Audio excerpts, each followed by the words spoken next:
Em nome do Pai, do Filho e do Espírito Santo. Amém. Meus irmãos e minhas irmãs, hoje o Senhor nos reúne aqui diante de uma palavra muito séria e ao mesmo tempo cheia de misericórdia. No Evangelho de Mateus deste dia, Jesus nos lembra que Deus confiou a cada um de nós uma vinha. E essa vinha pode ser a nossa vida, a nossa fé, a nossa missão. E Ele espera encontrar nesta vinha frutos. Portanto, abramos o nosso coração, porque quando Deus fala, não é para nos acusar, mas para nos despertar, para nos corrigir e nos fazer frutificar. Peçamos ao Espírito Santo a graça de escutar esta palavra com sinceridade, para que a vinha da nossa vida produza os frutos que Deus espera. Refletiremos sobre o Evangelho de Mateus, capítulo 21, versículo do 33 ao 43 e do 45 ao 46. Fala, Deus, que os teus servos escutam.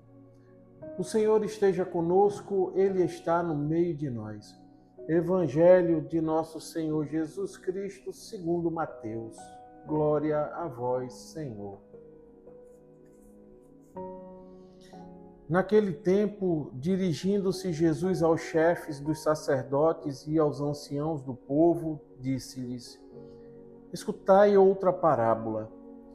Certo proprietário plantou uma vinha, pôs uma cerca em volta, fez nela um lagar para esmagar as uvas e construiu uma torre de guarda.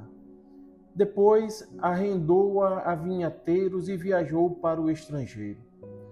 Quando chegou o tempo da colheita, o proprietário mandou seus empregados aos vinhateiros para receber seus frutos.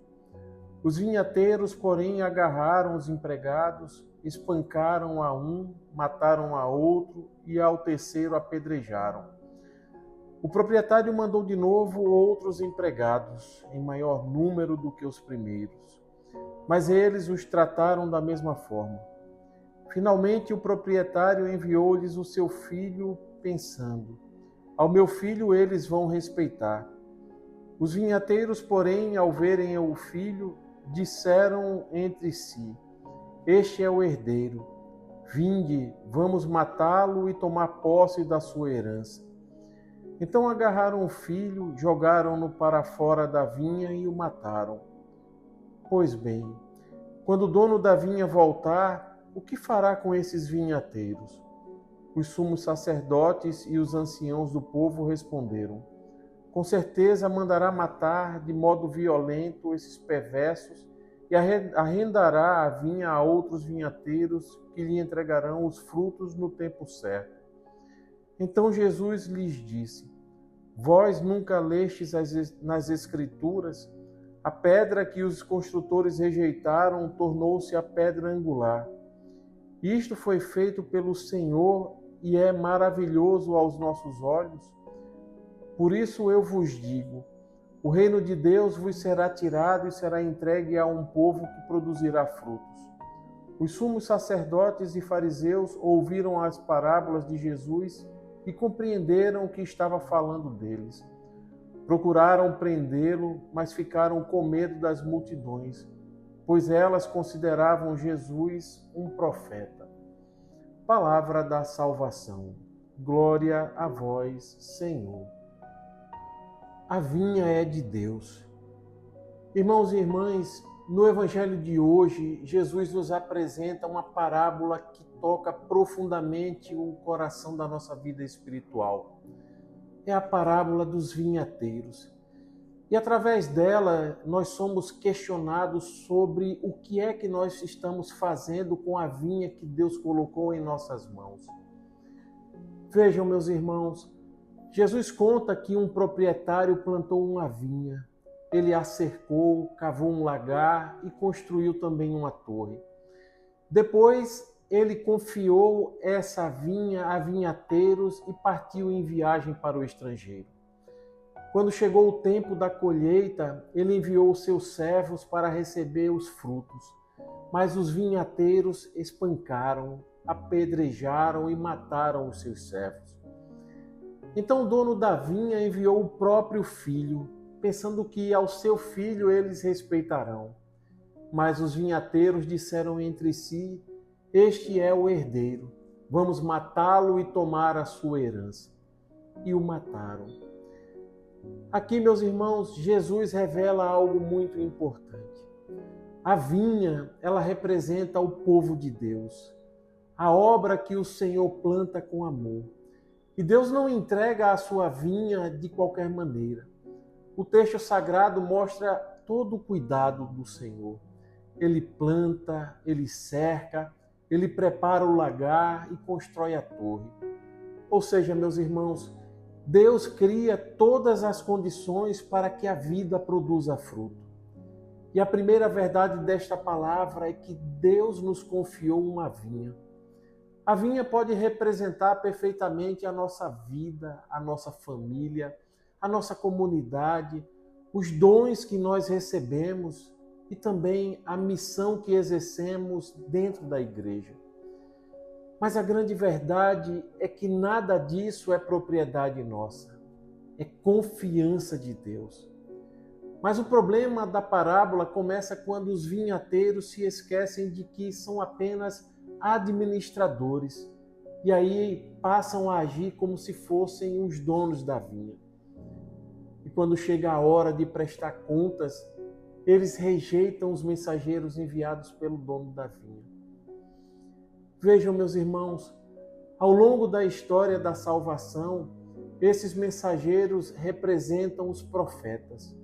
Deus sempre enviou pessoas para chamar o povo de Deus de volta, para recordar a sua aliança e para pedir também conversão.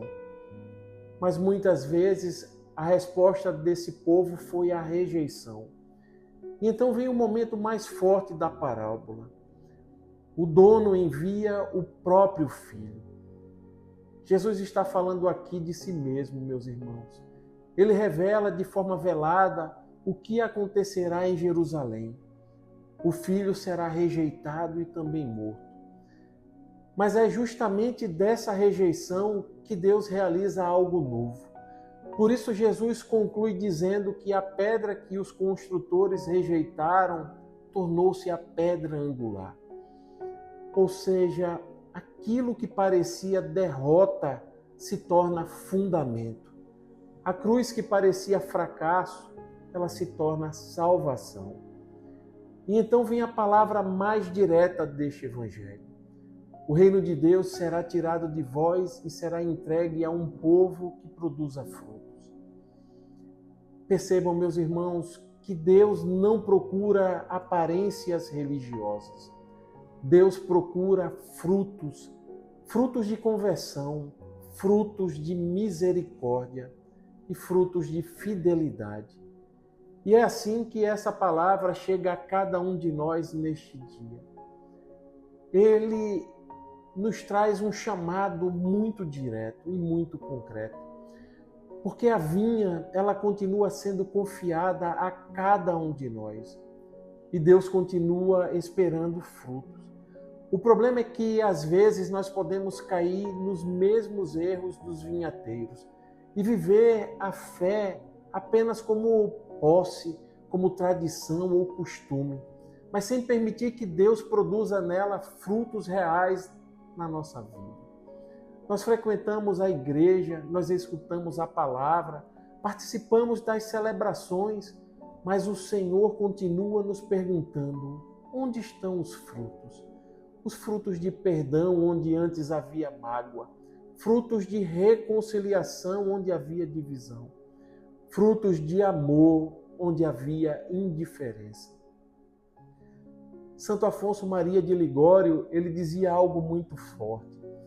Deus nos deu tempo, talentos e graças, não para que permaneçam estéreis, mas que produzam frutos de salvação. Percebam, meus irmãos, como isso está alinhado com o evangelho de hoje. Deus não abandona a vinha, Ele investe, Ele cuida, Ele envia mensageiros, envia o próprio Filho. Tudo porque Ele acredita que a vinha pode dar frutos. E talvez a pergunta que esta palavra deixa para nós seja muito simples. Que frutos Deus tem encontrado hoje na vinha da minha vida? Porque, meus irmãos, o perigo não é apenas rejeitar o filho como fizeram aqueles vinhateiros. O perigo também é ignorar a sua presença. A viver como se ele não tivesse direito sobre a nossa vida. Mas quando nós reconhecemos que a vinha é de Deus, é aí que tudo muda. Nós começamos a viver não como donos, mas como servos fiéis. A vida, então, ela deixa de ser apropriação e se torna oferta. E é aqui que está o ponto mais forte desta palavra. Deus não procura a perfeição imediata. Ele procura corações disponíveis para produzir frutos. Por isso, meus irmãos e minhas irmãs, não saiamos deste vídeo apenas tendo escutado uma bela parábola. Saiamos daqui perguntando ao Senhor, no silêncio do nosso coração, o que é que a minha vida tem produzido na tua vinha, Senhor? Se hoje percebemos que existe esterilidade, ainda é tempo de conversão.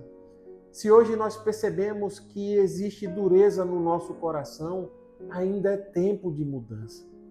Se hoje nós percebemos que temos vivido como donos da vida, ainda é tempo de devolvê-la a Deus. Porque o Senhor, meus irmãos, Ele continua passando pela vinha. E quando Ele olha para cada um de nós, Ele não procura perfeição externa. Ele procura frutos de amor. Que esta palavra ela nos desperte. Que esta palavra ela nos converta. E que quando o Senhor vier procurar frutos na vinha da nossa vida, Ele encontre corações que aprenderam a viver para Ele. Amém. Louvado seja nosso Senhor Jesus Cristo, para sempre seja louvado e amado. Estivemos reunidos e permaneceremos unidos em nome do Pai, do Filho e do Espírito Santo. Amém. A alegria do Senhor seja a nossa força. Santo dia, graça e paz.